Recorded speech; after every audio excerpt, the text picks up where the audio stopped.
So to first begin to create a quiz or an assessment or test, whatever you want to call it, you first go to the course. Like I said, I always use my homeroom.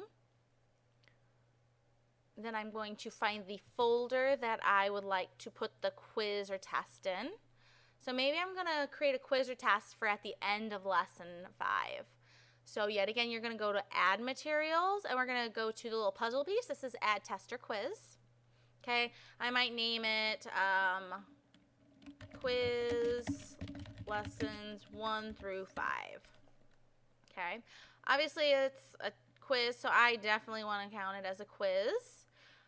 You want to keep the comments enabled because then you can let the kids know if they made a mistake on the quiz, and they can actually correct it later. So then correct the points, okay? If you want it visible to the students as soon as you create it, I usually make it not visible, hidden, so that they can't take it whenever they want. They only take it when they're in my class. So I'm going to hit create. So then to begin, I just add a question, and I can choose true, false, multiple choice, ordering, short answer, fill in the blank, matching. All right, you can even import, but I've never done that. Okay, so if I'm going to do a fill in the blank, I just type it. An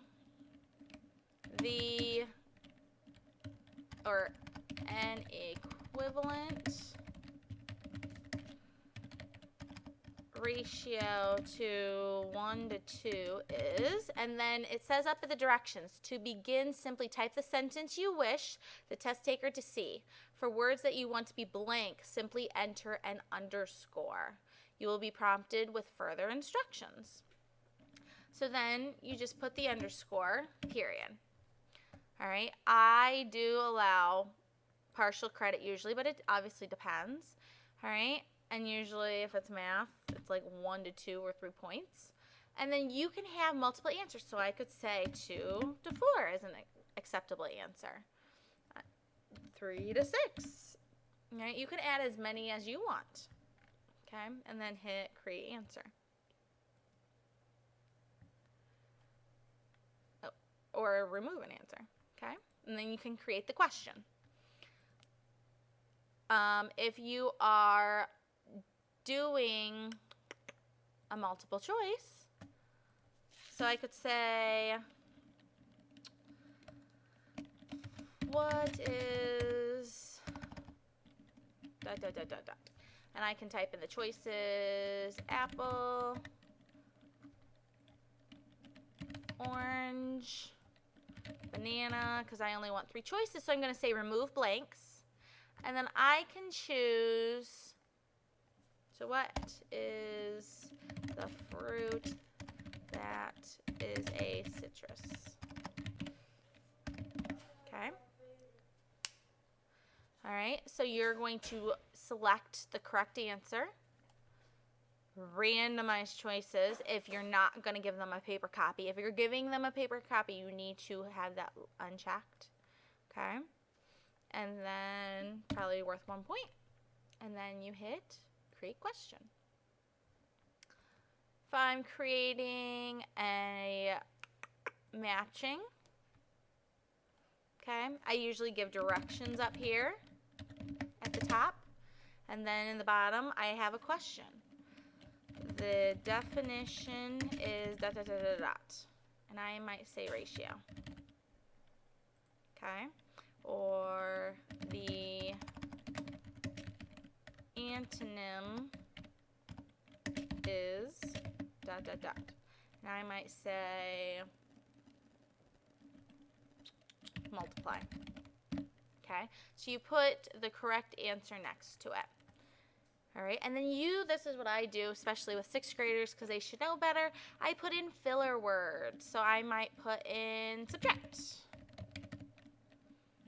And then it says add another one. So I'm going to say addition, add another. Division. Okay, and I always allow partial credit, but it just depends on the teacher. It's probably going to be worth however many questions you have. So right now I have 2. I'm going to remove the blanks. Okay, and then I'm going to create the question. Okay, so I've made 3 questions. You can change the order of them however you want by just dragging them. Okay, and then obviously it'll ask you to